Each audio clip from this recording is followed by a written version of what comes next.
పహల్గామ్‌లో ఆంధ్రప్రదేశ్‌కి సంబంధించి మధుసూదన్ గారికి పవన్ కళ్యాణ్ గారు 50 లక్షలు ఇచ్చారు. మీ అభిప్రాయం ఏంటి దీని మీద?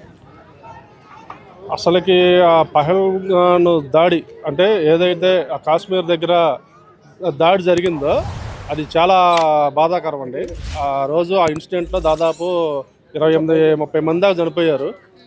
దాంట్లో మన తెలుగు స్టేట్స్కి సంబంధించి మధుసూదన్ రావు గారు చాలా దారుణంగా ఏదో 40 బుల్లెట్ల దాకా దిగినాయి అని, బాడీలో 20 బుల్లెట్ల దాకా దిగినాయి అని విన్నాను.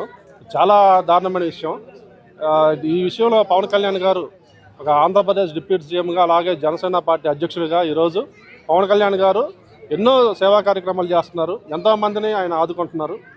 దానిలో భాగంగా ఈరోజు ఈ ఉగ్రదాడిలో మరణించిన మధుసూదన్ రావు గారికి 50 లక్షల రూపాయలు ఇచ్చి వాళ్ళ కుటుంబానికి నేను అండగా ఉంటానని భరోసా ఇవ్వటం ఒక గొప్ప చాలా మంచి విషయం అండి. ఆ విషయంలో పవన్ కళ్యాణ్ గారిని మేము అభినందిస్తున్నాం.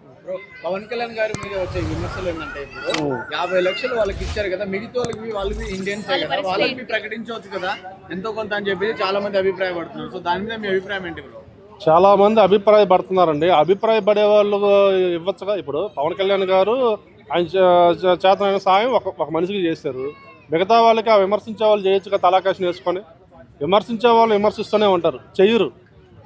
ఇలాంటి విమర్శలు చేసేవాళ్ళు ముందు ఒకరిని విమర్శించే బదులు మీ చేతనైన సాయం తలాకాశం వేసుకోండి, మిగతా వాళ్ళకి ఇవ్వండి. అంటే 50 లక్షలు ఒక ఫ్యామిలీకి ప్రకటించే బదులు 10 లక్షలు 5 ఫ్యామిలీకి ప్రకటించి బాగుండేదని అంటున్నారు. దాన్ని ఎలా చూస్తారంటే, ఇది విధంగా 50 లక్షలు ఆంధ్రప్రదేశ్ లో ప్రకటించే మన తెలుగు రాష్ట్రాల వాళ్ళకి తెలుస్తుంది, ఓట్ బ్యాంక్ పెంచుకోవచ్చు పవన్ కళ్యాణ్ అని ఇంకో విమర్శ వస్తుంది. దాన్ని మీరు ఎలా చూస్తారు? అలా విమర్శించే దేశం మీద ప్రేమ ఉన్నప్పుడు, దేశం గురించి మాట్లాడుతున్నప్పుడు, ఆ దేశం అది కాశ్మీర్ ఎంత అవసరం మాట్లాడినప్పుడు ఈ 50 లక్షలు చెరవ 10 లక్షలని ఇవ్వచ్చు 5 ఫ్యామిలీకి అని అంటున్నారు.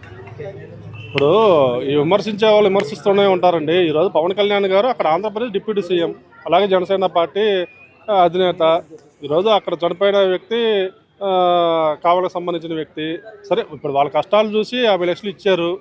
అలాగే మిగతా వాళ్ళకి కూడా ఇస్తారేమో చెప్పలేం కదా. ఇప్పుడు ప్రస్తుతానికి ఆయన ఒక 50 లక్షలు ఇచ్చాడు. మిగతా వాళ్ళు కూడా ఈరోజు దేశంలో చాలా పార్టీలు ఉన్నాయి. అలాగే ప్రధాని నరేంద్ర మోడీ గారు కూడా ఈ విషయంలో చాలా ఇబ్బందికి గురయ్యారు. వాళ్ళ ప్రధానమంత్రి కూడా వాళ్ళకి సాయం చేస్తారేమో. దాని గురించి ఇప్పుడు విమర్శించే వాళ్ళు ఇలా విమర్శించడం మంచిది కాదు. ఏదైనా చేతనైన సాయం చేయాలని. అలాగే పవన్ కళ్యాణ్ గారు ఈరోజు ఇతనికి అమౌంట్ ఇవ్వడం అనేది చాలా మంచి విషయం. ఆ విషయంలో మా అందరి సపోర్ట్ పవన్ కళ్యాణ్ గారు. సీఎం పొజిషన్ లో ఉండి ఇవన్నీ చేస్తున్నారు, నెక్స్ట్ సీఎం అయ్యే అవకాశాలు ఉన్నాయి. పవన్ కళ్యాణ్ గారు ఈరోజు డిప్యూటీ సీఎం, అలాగే జనసేన పార్టీ అధ్యక్షులు. అలాగే ఆయన ఒక సనాతన ధర్మాన్ని నమ్మిన వ్యక్తి. ఈరోజు ఈ దేశం క్లిష్ట పరిస్థితుల్లో ఉగ్రదాడుల్లో ఉంది కాబట్టి ఆయన అవసరం రాష్ట్రం కన్నా దేశానికే ఎక్కువ ఉపయోగం. ఆయన రాబోయే రోజుల్లో దేశంలో నరేంద్ర మోడీ గారి తర్వాత పవన్ కళ్యాణ్ గారిని ఆ రేంజ్లో చూస్తున్నారు కాబట్టి ఏదన్నా దేశంలో కీలక మంత్రిత్వ శాఖలో హోమ్ కానీ, డిఫెన్స్ మినిస్టర్ కానీ అయ్యే అవకాశం ఉండిద్ది.